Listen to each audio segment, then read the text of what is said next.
important piece of the country's heritage is being reintroduced as part of the 50th anniversary of the Cultural Center of the Philippines, or CCP. Baybayin, or Baybayin, one of the country's first official writing system, will be incorporated into the Filipino modern alphabet to create a font to be called Baybayan. To tell us more about this, we have with us today Chris Miliado, who is the CCP's Vice President and Artistic Director. Good morning, sir, and welcome to New Day. Good morning, Christine. Exciting times ahead. Yes, as that's we right. Discover our past and try to incorporate it in our future. So do tell us more about this Baybayan. The Baybayan is sort of an invented writing system which is inspired by the original Baybayin script. And what Baybayan does is integrate the ancient Tagalog script with the Romanized alphabet. So we've termed it the Baybayan. So by integrating the ancient Tagalog script with the Romanized alphabet, we come up with something more familiar to contemporary Is it something like viewers. that we see on our Yes, our as you can see, screens? the gold parts are the ancient scripts, and integrated with the B, for example, you find both the Romanized version and the Baybayin version in one font. Okay. So there you go. This is what I keep seeing like out on the net, and this is how it's spelled, or because we use syllables. Right. In the Baybayin, we use syllables as compared to the Romanized alphabet, which are letters. So what the Baybayan recuperates or tries to restore is the familiarity again. It's going back to the syllabic way of writing. But by bringing that together, we make it, again, very familiar and recognizable. And the Baybayin is still being used today in some parts of our It still country. is, especially by indigenous communities like the Mangyan, the Hanunuo, the Tagbanwa in Palawan. They continue to use this as their writing system. And of course, in our history, we continue to see this. And the young of today have also sort of embraced it by making it part of their tattoos.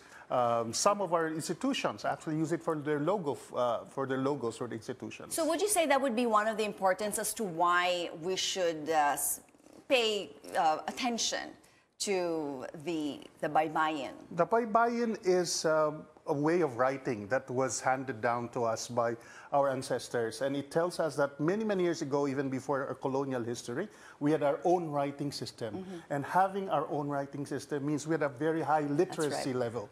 And that means we had our own literature. We had a way of expressing our thoughts, our feelings, and capturing what was happening around us. And basically, by bringing back the Baybayin, it's opening a channel back towards this kind of legacy. That's right. Are there classes that we can actually take to learn? There are a lot of do-it-yourself classes that we can find on the internet. And I think that's how our young people today, the millennials, are sort of reconnecting with it. But at the same time, there are a lot of advocates for the writing of Baybayin.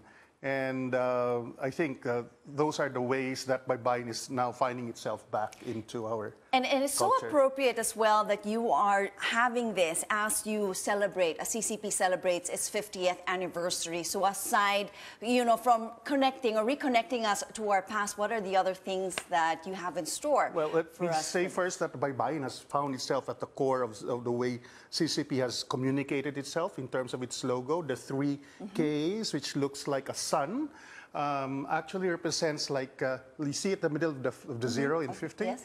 Represents the three main core values of the Cultural Center of the Philippines in terms of its work in art and culture, and that is kagandahan, katotohanan, kabutihan, which stands for the true, the good, and the beautiful. And these are the main platform in terms of how we've shaped aesthetics and showcased it at the CCP. And for the 50th anniversary, we are guided by these three core values as well. So 50th anniversary, we prepared a lot of activities that exemplifies these core values. And one of the big things that we'll be doing is, of course, gathering our best artists and putting them on that stage and showing how we've nurtured this artistry throughout the 50 years and how they've made themselves and gained their reputation not only locally but globally. Okay, so you have already started celebrate, parang pre-celebration, That's gearing right. up for It's your September. ramping up to the September celebration. And one of the biggest ones will be a public spectacle that we're prepared in front of the CCP ramp and facade. We've decided to collaborate with the crafts people of Pampanga, the lantern makers, and collaborate with a visual artist to come up with a customized lantern light spectacle that tells the story of 50 years of excellence in arts and culture. Wow, that's great. 50 years. Let's all gather together to celebrate 50 years of excellence. Maraming salamat, Sir Chris Maliano, for being with us here on New Day quite early in the morning. Thank you, Christine. For such wonderful news. And you're on New Day.